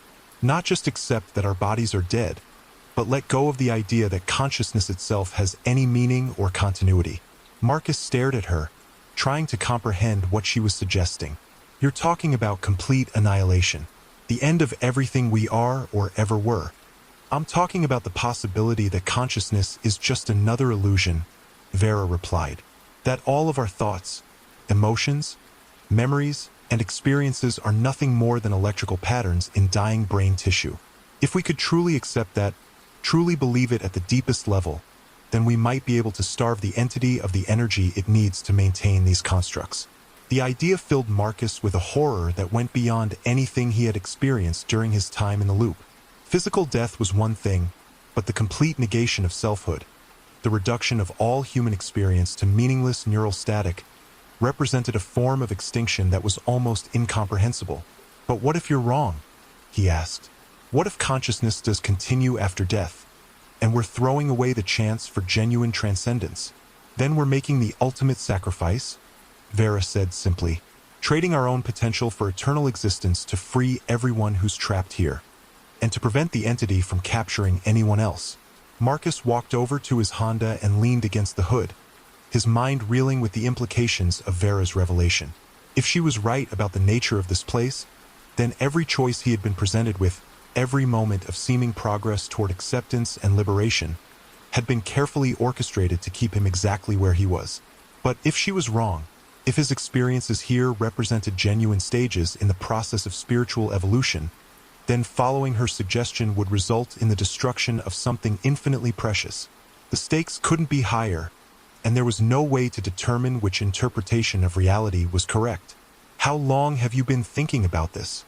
Marcus asked. For months, Vera admitted. Ever since I realized that despite all my efforts to help people move on, the number of trapped souls in this area keeps increasing. Either I'm a terrible guide, or my guidance is serving a purpose that I never intended. Or both, Marcus suggested grimly. Or both, Vera agreed. The entity might be using my genuine desire to help people as a way to make the trap more convincing. My sincere belief in the possibility of transcendence could be the very thing that keeps people from seeing the truth of their situation. Marcus thought about the moments during his conversation with Vera when he had felt closest to understanding and acceptance. The relief he had experienced when she had explained the nature of his death, the sense of completeness when he had encountered his duplicate self, the lightness that had come with forgiving himself for the accident. Had those feelings been genuine spiritual progress? Or had they been neurochemical rewards designed to reinforce his participation in the system? There's another possibility, he said suddenly. What's that? What if the entity you're describing is real, but our consciousness is real too? What if this is actually a battle between two different kinds of existence, with human souls caught in the middle? Vera considered this suggestion, her expression thoughtful. You mean that genuine transcendence is possible, but this entity is interfering with the natural process to harvest energy for itself? Exactly, Marcus said, feeling a surge of hope. In that case, The solution wouldn't be to deny our own existence, but to find a way to break free from the entity's influence and continue on to whatever authentic afterlife awaits us. But how would we do that? Vera asked. If the entity is powerful enough to create constructs this sophisticated, how could we possibly overcome it? Marcus looked around the parking lot, taking in the details of the scene that had held him captive for so long. The fluorescent lights of the convenience store, the dark sedan that Pete had been driving when he died, the familiar shape of his own Honda with its Colorado plates and dented rear bumper. Every element of the environment felt solid and real, but he was beginning to understand that reality itself might be more flexible than he had ever imagined. What if the entity's power comes from our belief in the constructs? He suggested. What if we could undermine it not by denying our own existence, but by refusing to accept the validity of the scenarios it creates? You mean like recognizing that the convenience store is an illusion, but still maintaining our sense of self? Something like that, Marcus agreed. Instead of trying to play by the rules of the construct, we could try to break the rules entirely, not by denying consciousness, but by asserting it in ways that the entity can't control or predict. Vera's eyes lit up with the first genuine hope Marcus had seen in her expression. That's actually not a bad idea, she said. The entity seems to be very good at mimicking the expectations and beliefs that souls bring with them into this space. But if we could act in ways that go against those expectations, ways that don't fit into any predetermined script, we might be able to disrupt its control. What did you have in mind? Marcus asked. Well, for starters, we could try to wake up Pete, Vera suggested. Not by explaining his situation to him in the usual way, but by doing something so completely out of character for this environment that it forces him to question the reality of his experience. Marcus looked back toward the convenience store, where Pete was still hunched over his crossword puzzle, completely absorbed in his artificial routine. What kind of thing are you thinking? Something that couldn't possibly happen in a real gas station in the middle of the night, Vera replied, a mischievous smile beginning to form on her lips. Something so absurd and unexpected that it would be impossible to ignore or rationalize away. Like what? Like a dance party, Vera said, her smile widening, complete with music, lights, and enough chaos to shatter the illusion of normalcy that keeps him trapped.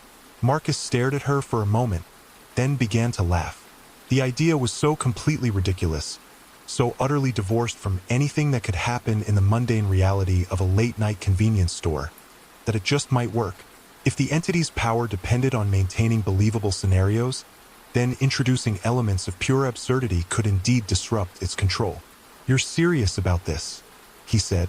Dead serious, Vera replied, her expression shifting back to determination. We need to create a reality that's so obviously impossible that even someone as deeply in denial as Pete can't maintain his belief in the construct. But how do we create music and lights? We don't have any equipment, and I'm not sure the convenience store sound system is going to cooperate with a supernatural dance party. Vera held up one finger, as if asking him to wait, then closed her eyes and began to concentrate. Marcus watched in fascination as her expression became intensely focused, as if she were reaching for something that existed just beyond the boundaries of normal perception. Suddenly, music began to emanate from somewhere around them, though Marcus couldn't identify the source. It wasn't coming from the convenience store speakers or from either of their cars, but seemed to be generated by the very air around them. The sound was clear and rich, with a driving beat that made it impossible to stand still. How did you do that? Marcus asked, raising his voice to be heard over the music. Consciousness shapes reality here more directly than it does in the physical world, Vera explained, beginning to move to the rhythm. If we can believe strongly enough in something, if we can visualize it with sufficient clarity and emotional intensity, we can make it manifest. As if to demonstrate her point, the parking lot around them began to transform. The harsh fluorescent lighting from the convenience store was joined by swirling patterns of colored light that seemed to dance in harmony with the music. The asphalt beneath their feet became reflective, like a polished dance floor, and the air itself seemed to shimmer with energy. Marcus felt the music resonating through his entire being, not just as sound but as a physical force that seemed to liberate him from the constraints of his normal existence. Without conscious thought, he began to move to the rhythm, his body responding to the beat with a freedom he hadn't experienced since his death. Through the large front window of the convenience store, Marcus could see Pete beginning to look up from his crossword puzzle, his expression shifting from mild curiosity to complete bewilderment. The sounds and lights penetrating the store were impossible to ignore, and clearly unlike anything that belonged in his carefully maintained routine. Pete stood up from behind the counter and walked toward the front window, his face pressed against the glass as he tried to make sense of what he was seeing. Two people were dancing in his parking lot, surrounded by lights that had no visible source and moving to music that couldn't possibly be playing from any earthly device. "It's working," Marcus called out to Vera, who was spinning and twirling with abandon, her movements creating trails of light in the air around her. "He's definitely noticing." "Then let's give him something really impossible to ignore," Vera replied, throwing her arms wide and tilting her face toward the star-filled sky. As she did, the aurora borealis began to appear in the heavens above them, sheets of green and purple light that danced across the Montana sky in patterns that matched the rhythm of their music. Marcus knew that the northern lights were occasionally visible this far south, but never with this intensity, and never synchronized to a supernatural dance party in a convenience store parking lot. Pete's jaw dropped as he stared up at the impossible light show, his crossword puzzle forgotten on the counter behind him. Marcus could see the moment when the man's carefully constructed reality began to crack, when the sheer impossibility of what he was witnessing forced him to question everything he had been taking for granted. The front door of the convenience store burst open, and Pete stumbled out into the parking lot, his eyes wide with a mixture of fear and wonder. "What the hell is going on out here?" he shouted over the music. "We're having a dance party," Vera called back to him, never missing a beat in her movements. "Care to join us? A dance party?" Pete repeated, as if the words were in a foreign language. "At 3 in the morning? In my parking lot? Where's this music coming from? Does it matter?" Marcus asked, extending his hand toward the bewildered man. "The music is here. The lights are here. We're here. Why not just enjoy it?" Pete stared at the offered hand as if it might be poisonous. "This isn't real," he said, but his voice lacked conviction. "This can't be real. People don't just start dancing in gas station parking lots for no reason." "Why not?" Vera asked, spinning closer to him. "Who says they don't? Who made the rules about what can and can't happen in a gas station parking lot?" "The rules are just the rules," Pete replied weakly. "Things are the way they are because that's the way things are." "But what if they're not?" Marcus pressed, still moving to the music.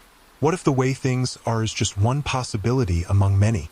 What if reality is more flexible than you've been assuming?" Pete looked around the transformed parking lot, taking in the dancing lights, the aurora borealis, the impossible music that seemed to come from everywhere and nowhere at once. Marcus could see him struggling to fit these phenomena into his understanding of how the world worked, and failing completely. "I don't understand," Pete whispered. "That's okay," Vera said gently, though she continued to dance. "Understanding isn't required. Sometimes you just have to experience something without trying to explain it." "But my shift," Pete protested. "I'm supposed to be working. The store needs to be watched. The register needs to be monitored. Someone might try to rob the place."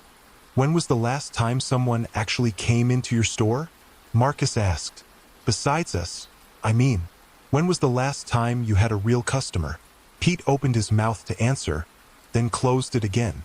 Marcus could see the man's memory working, searching for recent interactions with customers, and coming up empty. The realization that he had been completely alone for years, that his vigilant protection of the store had been entirely unnecessary, began to dawn on his features. I don't remember," Pete admitted. "That's because there haven't been any," Vera said, slowing her movements but not stopping entirely. "The store doesn't need to be watched because it's not really a store. It's just a construct, a familiar environment designed to keep you comfortable while you avoid dealing with what actually happened to you." "What happened to me?" Pete asked, though Marcus could tell that part of him already knew the answer. "You died," Marcus said simply. "Heart attack, right here in this parking lot. 5 years ago, according to Vera. You've been replaying your last shift over and over again, convinced that you're still alive, still working, still needed." Pete staggered backward, his face pale in the swirling lights. That's not possible. I feel alive. I can think, I can feel, I can solve crossword puzzles. Dead people can't do crossword puzzles. Can't they? Vera asked. How do you know what dead people can and can't do? Has anyone ever given you a comprehensive list of the limitations of post-mortem existence? Pete had no answer for that question. He stood in the middle of the transformed parking lot, surrounded by impossibilities, forced to confront the reality that his assumptions about life and death might be fundamentally flawed. But if I'm dead, he said slowly, then what is all this? What are you? What is the store? Good questions, Marcus replied. We're still trying to figure that out ourselves. But we think this place is some kind of trap, designed to keep souls like us from moving on to whatever comes after death. A trap? Pete's expression shifted from confusion to alarm. Set by who? Something that feeds on the energy generated by our denial and repetition, Vera explained. Every time you solve that crossword puzzle, every time you relive your last shift, you're providing power to an entity that wants to keep you exactly where you are. Pete looked back toward the convenience store, where his crossword puzzle lay abandoned on the counter. Marcus could see him beginning to understand the true nature of his situation. The realization that his comfortable routine had been a form of imprisonment rather than a refuge. So what do I do? Pete asked. How do I get out? We're not entirely sure, Marcus admitted. But we think the first step is to stop believing in the construct, to recognize it as an illusion and refuse to participate in it anymore. And then what? Then we figure out what's real, Vera said. We look for whatever authentic spiritual reality exists beyond the entity's influence, and we try to find our way there. Pete nodded slowly, though Marcus could see that he was still struggling to fully accept what they were telling him. The dancing, he said, the music, the lights. This is all part of breaking free from the construct. It's a start, Vera confirmed. By creating something that couldn't possibly exist within the normal rules of the scenario, we're asserting our own power to shape reality. We're refusing to be passive participants in someone else's script.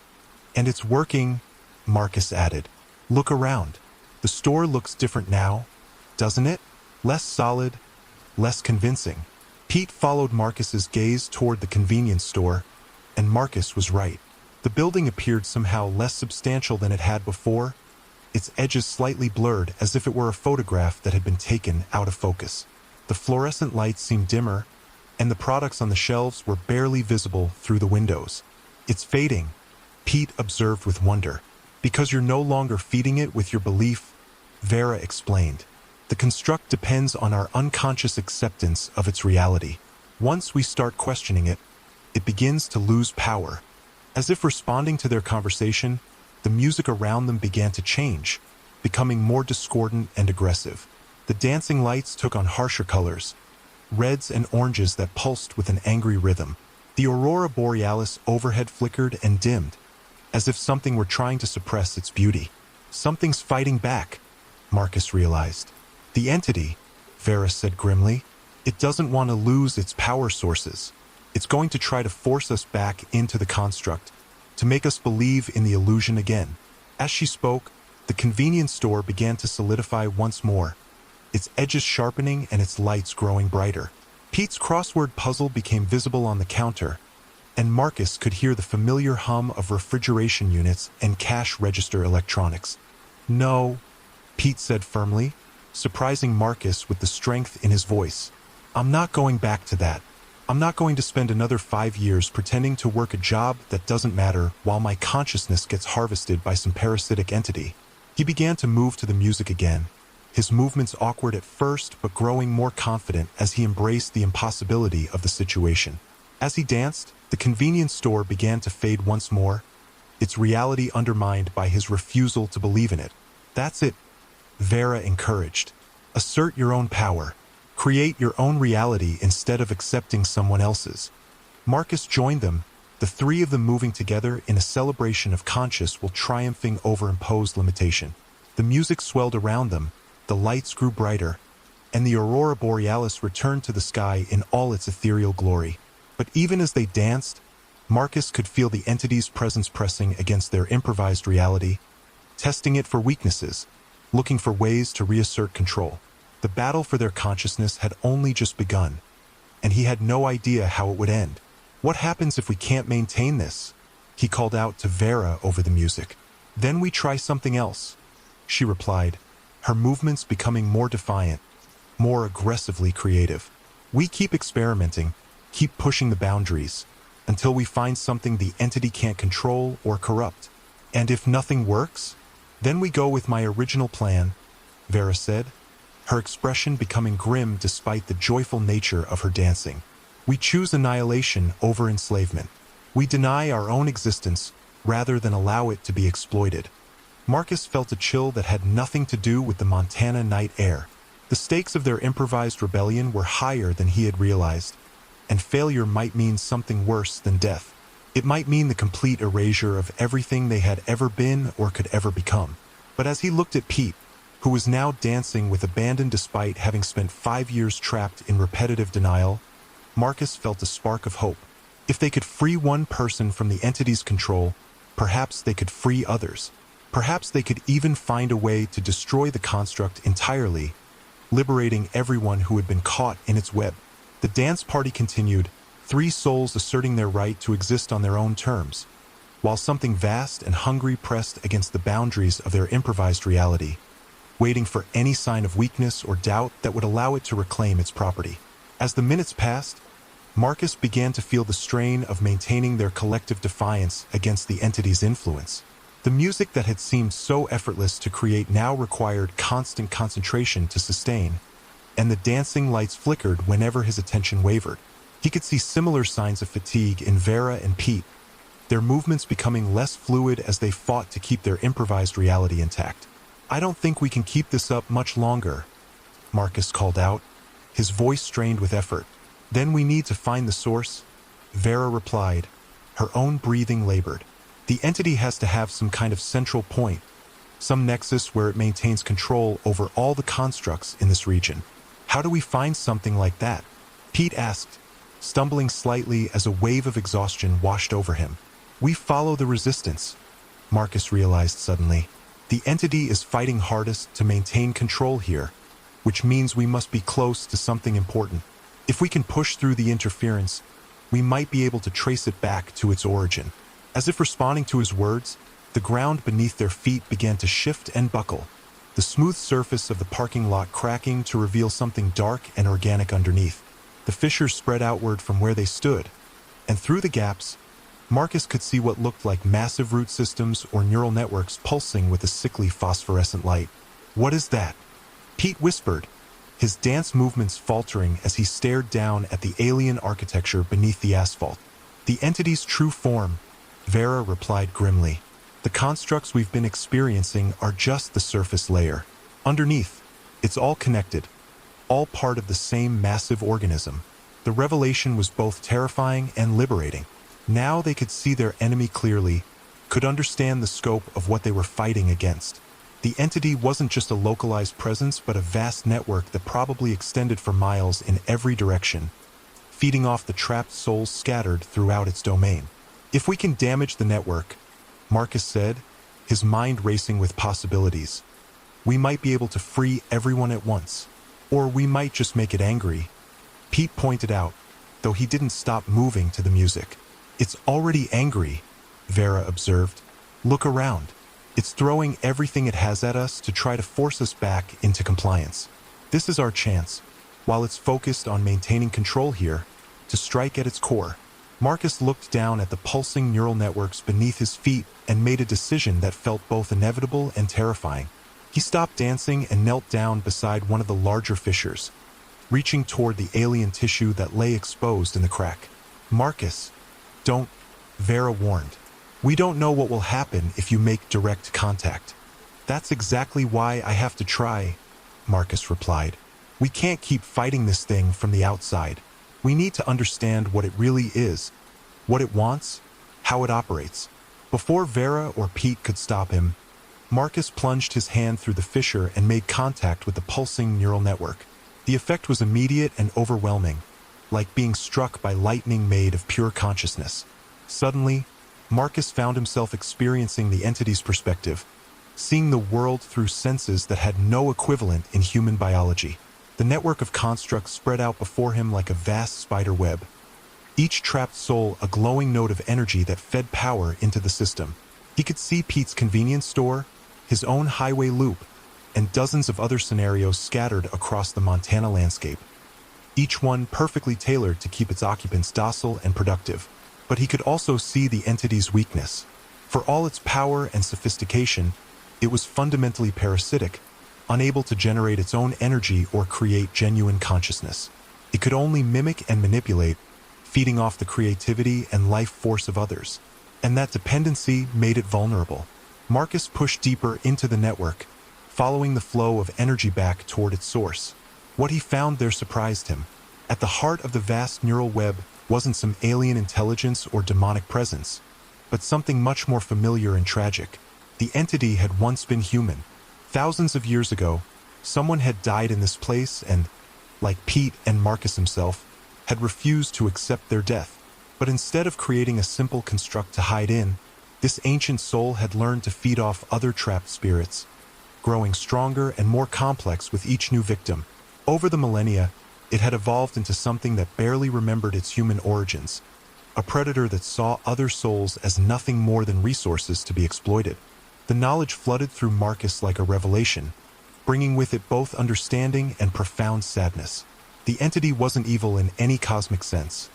It was just another lost soul that had chosen the wrong path and become something monstrous in the process. Marcus felt the entity becoming aware of his presence within its network, felt its attention turning toward him like a searchlight. But instead of trying to flee or fight, he did something unexpected. He reached out with compassion, offering understanding rather than condemnation.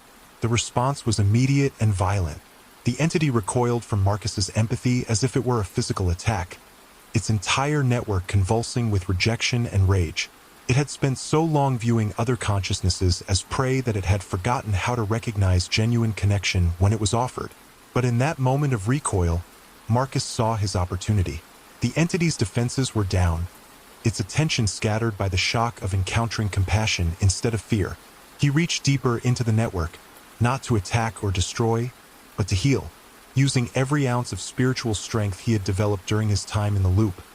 Marcus began to restore the entity's lost memories, to help it remember what it had been before hunger and isolation had twisted it into a predator. He showed it images of its human life, feelings it had forgotten, connections it had abandoned in favor of endless consumption. The entity fought against the restoration, clinging to its monstrous identity as the only reality it could remember. But Marcus persisted, joined by Vera and Pete, who had somehow followed him into the network and were adding their own strength to his efforts. Together, the three of them began to unravel thousands of years of accumulated trauma and corruption, peeling away layers of predatory behavior to reveal the frightened, lonely soul that lay at the center of it all. It was exhausting work, requiring them to confront not only the entity's pain but their own fears about death, isolation, and the possibility of being forgotten. But gradually, the network began to change. The sickly phosphorescent light that had pulsed through its neural pathways was replaced by something warmer and more natural. The constructs scattered across the Montana landscape began to dissolve as the entity's need to maintain them faded away, replaced by a growing desire for genuine connection and healing. Marcus felt the moment when the transformation reached critical mass, when the entity finally remembered what it meant to be human and chose to abandon its parasitic existence. The vast network collapsed in on itself, not in destruction but in a kind of spiritual implosion that released all the trapped energy back to its rightful owners. Across the region, souls who had been imprisoned in loops and constructs for years, decades, or even centuries suddenly found themselves free to continue their interrupted journeys toward whatever awaited them beyond death. Marcus felt their collective joy and relief like a wave of pure light, washing away the darkness that had held this place in its grip for so long. When the transformation was complete, Marcus found himself standing once again in the convenience store parking lot, but everything had changed. The building was gone, replaced by a simple clearing surrounded by pine trees under a natural Montana sky. Pete and Vera stood beside him, their faces reflecting the same sense of completion and peace that he felt within himself. "Is it over?" Pete asked, his voice filled with wonder. For the entity, yes, Vera replied. It's finally ready to move on, to seek the forgiveness and healing it should have looked for thousands of years ago. And us? Marcus asked. We're free to choose, Vera said with a smile. No more constructs, no more loops, no more artificial barriers between us and whatever comes next. We can stay here and explore this realm if we want, or we can move on to the next stage of existence. The choice is genuinely ours now. Marcus looked around the clearing, feeling the authentic peace of a place that was no longer haunted by hunger and deception. For the first time since his death, he felt truly free, unencumbered by denial, guilt, or manipulation. The highway that had held him captive was gone, replaced by infinite possibilities stretching in all directions.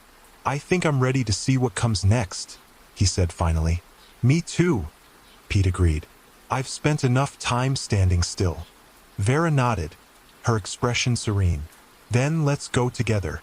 After everything we've been through, I think we've earned the right to face the unknown as friends.